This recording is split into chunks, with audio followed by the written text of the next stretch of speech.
We're going to go ahead and open the floor for your questions. So as a background, my name is Erika. I am an interview coach and a career coach. I'm also the founder of Pocketboard, which is the channel that you're on right now on YouTube. Our goal is to make mentorship abundant and to make it very easy and accessible to find a mentor. Every mentor has a number of things that they specialize in, up to 5 different skills. Mine tend to focus on career pivots, coaching, interview coaching, and preparing people to land their dream jobs. So these AMAs are really an open floor for you to ask me questions about anything. They can be about job searching, career pivots, FAANG. They can also be about other things. They can be about founding a company. This is really your time, and I'm here until we run out of questions. I will answer every single question that we get. All right, I don't see any questions in the chat, so I'm going to give myself a question. 2 years ago, if you asked me, would Google ever do a layoff? I probably would have said no. But the rumors are getting to a volume that I think it's hard to ignore at this point. So the question is, are there going to be layoffs at Google? We've seen Meta do their layoffs. Amazon has given guidance to their employees that not only will there be reductions in the workforce, but they will probably continue through the beginning of 2023. The rumors for Google have kind of hit a high volume at this point. And so I think that my position from 2 years ago has flipped. I do actually believe that Google is likely to do layoffs. Historically, when Google does layoffs, they're really more about de-investing in an area that isn't panning out. So for example, when Google decided to shut down the fiber division, all of the employees that were working on fiber had a pretty significant amount of time, 2 to 3 months of fully paid compensation and benefits to be able to find a job internally. Plus, they had a lot of other, folks that were helping them try to land internal jobs, recruiters trying to place them. So a lot of resources to help folks kind of land internally when a product or a business area is being deprioritized and no longer going to be invested in. So this will be the first large-scale potential layoff at Google, and I do believe it is likely to happen. The rumors are saying about 10,000 people. That's pretty consistent with what Meta has done. It's consistent with the guidance that Amazon has given to its teams. So it'll be interesting to see what happens. But wanted to answer that question because it's something that's been definitely swirling in the ethers over the last couple of days, pre-Thanksgiving and post-Thanksgiving. A question actually that somewhat got asked last week, and it's a question that I get every week. I do somewhere between 5 and 10 hours of one-on-one coaching every week with different candidates who are interviewing at different companies, whether they're in product management roles, engineering management roles, program management roles. I tend to specialize in the kind of R&D product building side of the house. So I tend to work with folks who are in program management, technical program management, product engineering, testing. And so the number one question that I've been getting recently from folks is, if there's all of these people getting laid off and the market for talent is now quite soft, so it's no longer a war for talent, but there's a lot of great talent out there looking for the same job that I'm looking at, how should I adapt my tactics? And also, should I wait until next year? Maybe let some of this kind of soften up and play out, and then maybe start in the beginning of next year. So the advice I gave last week around should I wait or should I full court press right now is you should absolutely full court press right now if you want a job. There are jobs. All of the companies that have had layoffs or that are giving guidance that they're going to be hiring less, they still have important efforts that need to be done. They're still hiring in key roles. So if you want a job now, you should try to get a job now. Trying to game the market is really hard. I think that if we were talking this time last year, the thought of layoffs weren't on anyone's mind, right? So trying to time the market, if you were thinking about a career pivot last year, or it just wouldn't have worked out. So I think that it's just like any other investment advice. You are your biggest asset in the talent market. You are the product you're trying to sell. You are the asset. So you really cannot time the market. Try to find the best job that you're most interested in and go for it. If you want to wait till next year because you're suffering from burnout, because you're a bit traumatized from getting laid off, there's nothing wrong. If you have the runway to do that, there's nothing wrong with doing that. More talent in the market when it comes to tech, there's just always more jobs than there are people. We are seeing like a lot of layoffs right now, but there are amazing startups that are well funded that are still looking for people. There are, larger companies that have taken a slower growth trajectory that haven't been growing at all costs, and as such are not in the position where they have to contract to fit their kind of current growth footprint. So there's plenty of roles out there. It's really a question of how you're going to prepare yourself and whether you are going to be in the mindset to get a job right now during the holidays. So TLDR, same advice I gave last week. If you want a job, go for it now. Do not try to time the talent market. And if you need time to relax and rest and recuperate and enjoy the holidays and you have the runway personal financially to do that, then do it. Absolutely. The market is not going to dramatically change in that time. And you coming into your interview process fully rested, excited, reinvigorated is way better than coming into it with a scarcity mindset, a fear mentality, or completely burned out and exhausted. Hi, Erika. Up to what time the interview scores are valid for someone in the team match stage? So this is actually a pretty nuanced answer. So it's going to take me a couple of minutes to explain this because I want to back it up, and then I'll explain to answer the specific question.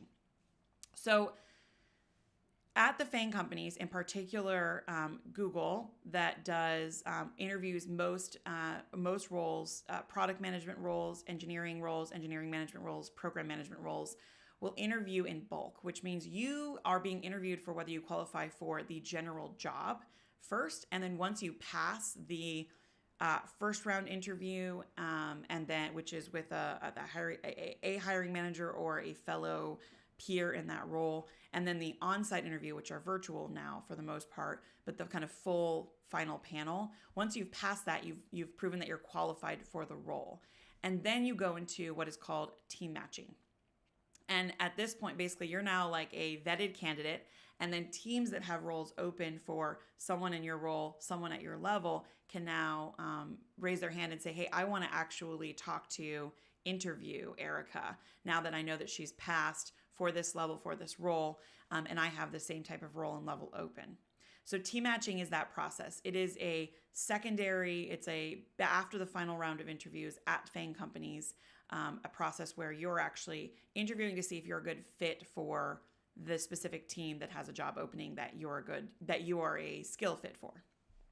And so your on-site interview has proven that you are your final round interview has proven that you're ready for the role, and then the team, you actually have to have a match. You have to like the team, they have to like you, and then you actually move forward in the process to go through hiring committee, get an offer, and then ultimately start the job. And so something that changed earlier this year, about midway through the year in the summer, is that team matching used to kind of be an infinite. You used to have quite a long time, not infinite, but on the order of months. In fact, I used to, when I was coaching people in 2020 and 2021, especially product managers, that team match has to be very strong because domain expertise, product interest, user type interest is really important for product managers to be successful. And so the team matching process can take as long as 8 months, 2 years ago. But earlier this year in 2022, about midway in the summer, I started to see candidates come back and they would get through their virtual on-sites, their final round interviews, they would get approved to move to team matching. And then in the team matching process, they weren't finding a match. After about 1 month of no matches, the recruiter would come back to the candidate and say, hey, you've still passed your interview, but we're not finding a match for you. We're not finding any interest in a match for you. So because of that, we're actually going to close this case for a while. We want to free you up to allow you to interview at other companies, look for other jobs. We don't want you to feel like you have a job at Google at this point. We haven't found a match for you. So we want to free you up by cutting you loose. And you are welcome to reach out to me, the recruiter, at any point in the next year if you see roles posted publicly on the Google career site that you think that you're a fit for. Go ahead and reach out to me, send me the role, tell me why, and I will see if that team feels that there's a potential match conversation. But if we're not seeing anything, you should pursue other opportunities. And this is really, I think it was partly because Google is positioning itself for this kind of economic contraction that we're seeing now. I also think it was happening because of the goal to create a candidate experience that is positive. If you're a candidate, you think you've passed the interview, you're pretty sure you're going to get a job at Google, but you're not getting any team matching interviews, you're not likely to get a job at Google if you're not matching with any teams. And so this was to preserve the candidate experience. They want to make sure that as a candidate, you're not getting overpromised and they're not under-delivering on the experience for you. So to your question, up to what time are the interview scores valid for someone in the team matching stage? So the answer is it really depends. Generally speaking, at FAANG companies, when you pass the final round interview, your interview score is considered valid for 1 year. And anytime in that 1 year, you can go through team matching. Some people will actually get an offer, reject it, and then come back in 6 months, and then they don't have to re-interview. They can just go through the team matching process, and then they can get an offer and accept it. And so that 1 year time is typically how long FAANG companies consider interview results to be effective. And the reason for that is that people change and grow, right? So you wouldn't want to be in a situation where you interviewed at Google 2 years ago or Meta 2 years ago, and then when you come back to interview again, they're like, oh, sorry, we assume that you're exactly as skilled and as competent as you were 2 years ago. So the reason they invalidate is actually for a candidate experience. They want to make sure that they're giving you the chance to interview at your highest capacity so that you can get leveled appropriately, paid what you're worth, and have the scope and responsibilities that matches the competencies, capabilities, and skills that you have today versus what you had 2 years ago. So to answer the question, it really depends on the role. So today they are much less, interview scores are much less time frame period than they used to be. They used to be valid for a very long time. In a very hard talent market where there's a war for talent, they want to keep those valid as long as possible because they're trying to hire as quickly as possible. And teams are having new projects all the time. Teams are having new headcount all the time because they're in a growth stage, because there's a war for talent, because the market is good. We are no longer in that. The market, the talent market is soft. The economic market is weaker, potentially bordering on a recession. And so there aren't new headcount popping up every day. There aren't new projects popping up every day. And so they want to respect the candidate experience and they'll cut you loose. So the minimum amount of time that I have seen is 4 weeks. So usually you get an entire month of team matching, the recruiter trying to find you a team match before they will cut you loose. One thing I will say is the cut you loose kind of thought process is really about whether you're getting any interest in matches. So if you have been in the team matching process for 6 weeks or 8 weeks, but you're getting matches and you're doing the interviews, the recruiter will probably keep trying to match you. The 4 week, when people are getting cut loose at 4 weeks, it usually means that there are 0 teams that have expressed an interest in your profile. So the recruiter is basically looking at the roles on the they've looked at every role that they can find within the company that you're a fit for. They're not seeing any more roles for you to fit. The teams aren't expressing interest. And so they're kind of saying, hey, no one's buying what you're selling right now. And so we want to cut you loose so you can find another opportunity. So usually if you're not getting any matches in the 4 week is when they're going to cut you off at 4 weeks. If you're getting some matches, you'll usually get a little bit longer. The best tactic for candidates to stay in the matching process, if you are wanting to continue the matching process and you you don't really want to get cut loose and look for other opportunities, then my suggestion to you is get on about once a week cadence with your recruiter. Once a week, reconnect with them. Ideally, you can do this on the phone, but of course, if that's not an option for you, it's fine to do it via email. In your email, you want to create an optimism campaign. So your email isn't just, hey, recruiter, what's up? Have I gotten any matches? It's, hey, recruiter, my other interview processes are going well. They're progressing steadily. Here's something interesting I learned about XYZ team at Google. Are there any roles on that team? Here's a role that I found publicly on the Google career site that I think I'm a fit for. They are these contact points with your recruiter. You need to come prepared. You need to use them in a leveraged way to say, hey, I'm still on the market, but things are going well for me. I'm a hot commodity. Here are other things that are happening that I'm reading about, that I'm learning about, that I'm interested in. Here's a role that I might be a fit for. So you're making it easier for them to do their job when you're staying in contact with them.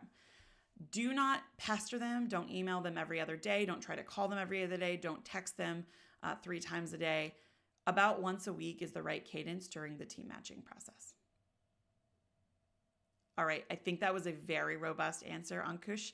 Please tell me if there's any follow-up questions that you have. anything you want me to dive deeper into in that process. Team matching during the holidays. So I have a couple of folks candidates that I'm working with right now who are going through team matching, and it's now officially the holiday season. So I've explained this in other AMAs, but I will explain this succinctly right now. So holidays at tech companies tend to be the one time of the year that the product development teams get to relax a bit. And the reason for that is actually a business reason. So companies do not want to be releasing major features, major new products during the holidays. One reason for that is just purely from an engineering perspective. When you're releasing new features, new products, you're more likely to have bugs. You don't really want to have bugs during the holidays when people are traveling, they're with family, they're relaxing. The second practical reason is that buyers, users are not necessarily looking for their next new Google Workspace productivity tool on, December 22nd. And so the end of the year tends to be a time for reflection, planning, reformatting, fixing bugs. Fix-it weeks happen often during this time of the year. And so what that also means is that because the pace of work can slow down a bit and reflect kind of the pace of the overall kind of consumer economy for software, that means that interviewers are not as readily available. It means that hiring committees are harder to pull together. It means that onboarding teams are less full forced. It means that your onboarding buddy, someone on the team, may be on vacation. And so hiring tends to slow down basically starting the week of Thanksgiving and slows down through the beginning of the year. So for folks that are going through team matching now, they might say, oh no, if I'm going through team matching now and I only have 4 weeks to get a match, what does that mean? So what it means is that it's the 4-week rule is not a hard rule. I hope that I've already communicated that. It is really a rule that is there to protect candidate experience and to make sure that you are not being strung along if there is no interest in your profile. So given that it is the holiday season, recruiters are aware of that. Recruiters are also on vacation, turns out. And so the 4-week rule will be much more extended during this time of the year. It'll probably be through, if you're going through team matching now, I doubt that you're likely to get cut loose before the end of January. So hopefully that gives you a little bit of relaxation if you just started team matching now and you're not seeing anything. Just realize that they are aware that the holiday season is slow, and that is frankly by design, and they are not likely to cut you loose after 4 weeks during this time of the year. While I'm waiting for any last minute questions, as a reminder, last week I announced the launch of my first ever digital course that combines the last 2 years, thousands of hours spent coaching candidates one-on-one to help them pass their first round interviews, as well as make it through their final round interviews at some of the most elite companies and discerning companies in the world. That course is available. I will put a link in the description to this. But the course is designed to end-to-end take all of the searching on the internet out and help you really focus on the key things that will help you prep for your interview. This includes some very uncommon tactics that I have found through the coaching process tend to work best for candidates. Things like mining the job description, things like taking a walk down memory lane. These are tactics that I actually teach in my one-on-one coaching. I have packaged this into a course that is 77 minutes long with a very interactive workbook that allows you to just sit down, listen to the course, do the workbook, and within 1 to 3 days be completely ready for your first round interview and be in the same position that my candidates are with a 93% candidate success rate. So, and that course is significantly cheaper than 1 hour of time with me. Everything that I have learned is distilled over 2 years of coaching hundreds of people who've landed their dream jobs is in that course. So hopefully you find that helpful. Okay, we got some questions. Darshal, thanks for the question. Hi, Erika. I am currently in a role that is a mix of TPM and PM. I want to transition into a PM role. Hey, Darshal, I've been there. Considering there are a lot of PMs on the job market and companies are less willing to give employees a chance to move into a different role, what would be your advice for me for next steps? Okay, Darshal, so I've been there. I am a generalist myself and I play a lot of roles. including TPM, PM, engineering manager, and I've done all three of them at Google. What I would suggest for you is you're already in a role where you are able to do some of the product management work. If you want to transition into, and I should note too that I led technical program management and product management functions at Google, and I had a lot of TPMs that reported to me that I helped transition over to product management roles who are now currently product managers at Google and Verily and some of the other bets in Alphabet. And also in the outside world now too, starting startups and the like. So it's actually not an uncommon path that people get into technical. They have a technical background. They do engineering for a period of time. They get into technical program management because they love systems and execution and honing the processes by which people do work.